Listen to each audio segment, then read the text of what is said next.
ఒక దట్టమైన అడవిలో ఒక అందమైన సరస్సు దగ్గర బాతు నివసిస్తూ ఉండేది. బాతు ఎప్పుడూ సరదాగా తిరుగుతూ తన మిత్రులైన జింక, కోతి, ఏనుగు మరియు గుడ్లగూబలతో ఆడుకుంటూ కాలం గడిపేది. సరస్సు దగ్గరలోనే ఒక పాండా కుటుంబం నివసిస్తూ ఉంది. ఒకరోజు బేబీ పాండా అడవిలో ఆటలాడుకుంటూ తన తల్లిదండ్రుల దగ్గర నుంచి దూరంగా వెళ్లిపోయింది. అది చిన్నది కావడంతో దారి తప్పిపోయి భయపడసాగింది. అప్పుడు అక్కడ నుంచి వెళ్తున్న బాతు బేబీ పాండాను చూసి, "నువ్వేంటమ్మా ఇక్కడ?" అని అడిగింది. బేబీ పాండా కన్నీళ్లు పెట్టుకుంటూ, "నేను అమ్మా నాన్నల దగ్గర నుంచి తప్పిపోయాను.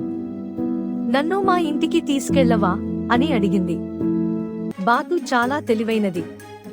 అది వెంటనే బేబీ పాండా తప్పిపోయిన సంగతి మిగిలిన మిత్రులందరికీ చెప్పింది. జింక తన పొడవాటి కాళ్లతో అడవి దారుల్ని చూస్తూ వెళ్ళింది. కోతి చెట్లపైకి ఎక్కి వెతకసాగింది. ఏనుగు తన పెద్ద తొండంతో వాసనల్ని పసిగడుతూ వెతుకుతుంది. గుడ్లగూబ తన నిశిత దృష్టితో ఎక్కడైనా బేబీ పాండా తల్లిదండ్రులు ఉన్నారా అని చూస్తుంది. కొన్ని గంటల తర్వాత ఏనుగు బేబీ పాండా తల్లిదండ్రుల్ని పసిగట్టింది. వాళ్ళు అటువైపే ఉన్నారు అని తన మిత్రులతో చెప్పింది. అందరూ కలిసి ఆ దారి పట్టారు. అక్కడ బేబీ పాండా తల్లి తండ్రులు ఆందోళనగా వెతుకుతూ ఉన్నారు. బేబీ పాండా వాళ్ళని చూసి పరుగెత్తుకుంటూ పోయి గట్టిగా కౌగిలించుకుంది. పాండా తల్లిదండ్రులు బాతు మరియు దాని మిత్రులందరికీ కృతజ్ఞతలు తెలిపారు. "మీ సహాయానికి ధన్యవాదాలు. మీరు లేకపోతే మా బేబీ పాండాను వెతకడం కష్టమయ్యేది."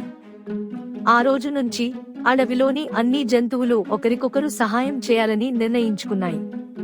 బాతు తన స్నేహితులతో కలిసి హాయిగా సరస్సు దగ్గర తిరిగి ఆటలాడింది. ఇలా బాతు మరియు దాని మిత్రులు బేబీ పాండాను రక్షించి అందరికీ మిత్రలాభం యొక్క గొప్ప తనాన్ని నేర్పించారు.